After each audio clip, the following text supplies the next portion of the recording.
I'm delighted to say I'm joined by Andy Brown, who's a consultant to various media and data companies these days. So hi, Andy. Hi, Brian. How are you doing? Good, thank you. So Andy, you've spent your career and a very admirable and long-standing career it is too in research agencies. I mean, how do you find that the way in which the research that you provide and you provided over these years has changed? I mean, how do you find the use, how's the use of it changed over time, do you think?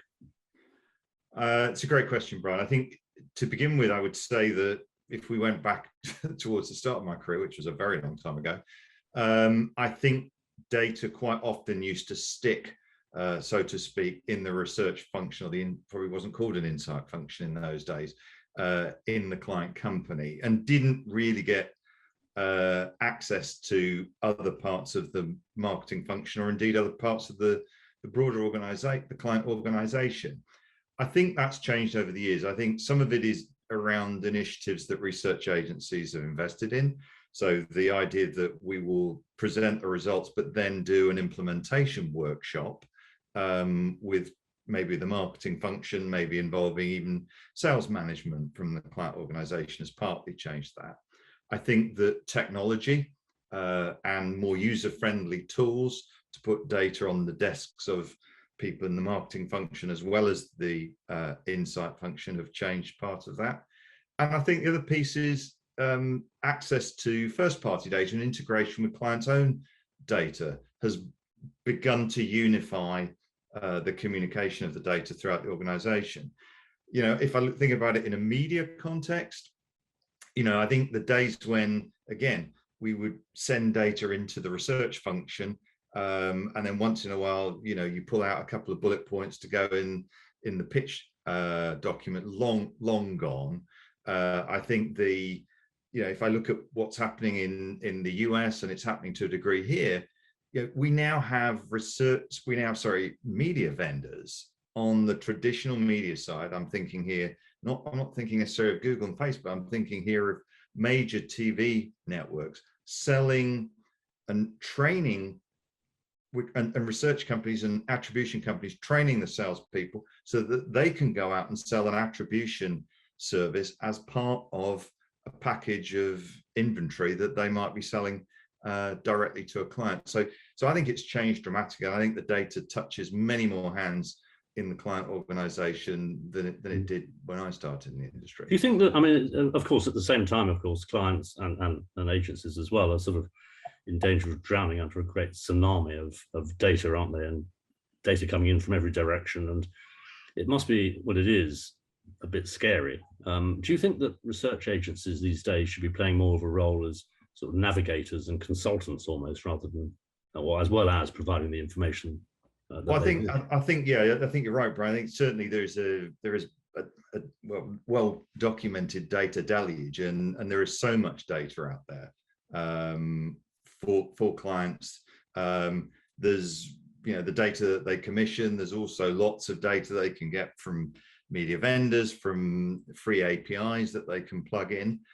And I think as if I think about it from a research agency point of view, particularly the larger research agencies, you know, from time to time, they will get a brief like that says, can you really run an audit of my data sources, and then try and synthesize that and make sense of it all, to coin a phrase. I think, though, that those are not that common in the big research agencies. And I think part of the challenge there, Brian, is, and I can see some parallels, you know, to the media agency industry, is that research agencies still are, you know, tend to run largely on, give me the answers, tell me what it means, tell me what the implications of this are. But, you know, the question is the degree to which you're able to charge a client and get paid for that advice. Now, you know, if I walk in, you know, from a research agency, the chances of me being able to leverage the same kind of pricing power that a big consulting house might have, I think they're just not comparable. We're not able to do it. And I think, you know, you've seen even in my former company, Kantar, that the consulting division has now been in effect folded into the mainstream research, custom research business. I think perhaps when you go to smaller research agencies, you have that ability to leverage the pricing around that sort of more consultative work in a way that some of the big agencies, it's somewhat harder to do. Yeah, and you said something very interesting just now about outcomes and outputs, I guess, and that you were saying that some of the big media vendors these days, not just, we're not talking just about the platforms, but the big traditional vendors are starting to sort of have their people trained in how to sell what I guess would be what market mix modeling type, econometric type data that's around outcomes. Could you expand a bit on that? I mean, how is that actually working? Sure. I mean, actually, I've actually just done a paper around tracking and a little bit around what the impact of the deprecation of cookies will be for the IPA F-Works event, which is coming up shortly. And in the course of that, I interviewed a number of people from the research industry, from the media industry, both mainly around the US and UK. And I think one of the things that I see, particularly in the US, and I see it beginning to happen here, is a much greater focus around outcomes in terms of weight of investment around data.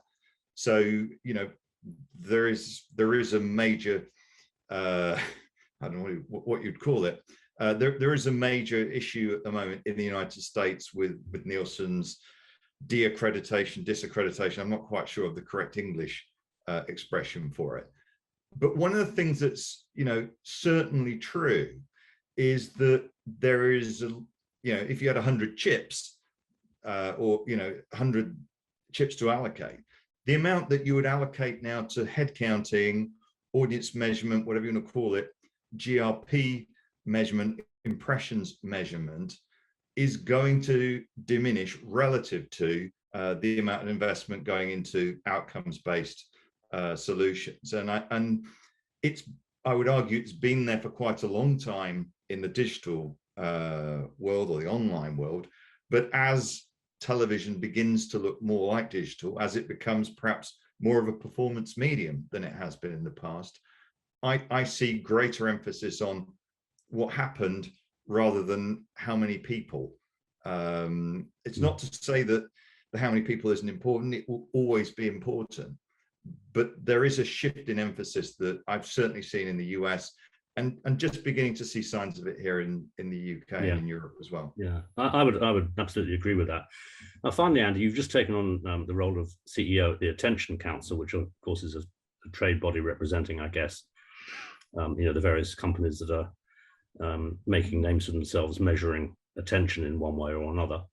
Do you see this whole this whole topic of attention contributing to currency data, or do you think it's always going to be a kind of planning tool or planning a planning measure that is then sort of added into currency in the way in which people use the medium in question? I mean, how do you see attention playing out over the next year or two? Let me just pick that up in a second, Brian. Just to be clear, the Attention Council is in effect a lobby group. It will become part of my role is to develop it into a membership group. Right. And the goal of that is to really to unite across the various different parts of the church, whether that be advertisers, vendors, buyers, or research and insight businesses, and trying to promote the utilization of those metrics in the relevant components across creative and across media, really. But to answer your question specifically, as you know well, and I think has been picked up elsewhere in this series of videos, there is a real challenge at the moment simply to bring the audience measurement head counting together across TV and online or digital, however you want to describe it. I think throwing attention metrics directly into that process at this point is probably not the right approach. I would probably advocate more of a stepwise progression from that point of view. So right now, I would suggest that it probably is going to be an overlay, if you will, on those currency data sets. What I would say, however, though, Brian, is that I think if you think about programmatic media, particularly on the digital side, and who knows, maybe as TV becomes traded more on a programmatic basis, the point becomes a little bit moot, because I can tell you today that there are agency holdcos incorporating attention metrics into their buying algorithms, and the same will probably happen, I would expect, on the sell side as well, so that inventory that scores high on attention is upweighted in that mix of within the algorithm. Yeah, I agree with that. Well, Andy, I think the research industry, whether it's tracking study type research or audience measurement research or brand research, is obviously developing at a phenomenally fast rate. And thank you very much indeed for joining us today to try to make some sense of it all. Thanks, Andy. Thanks very much, Brian.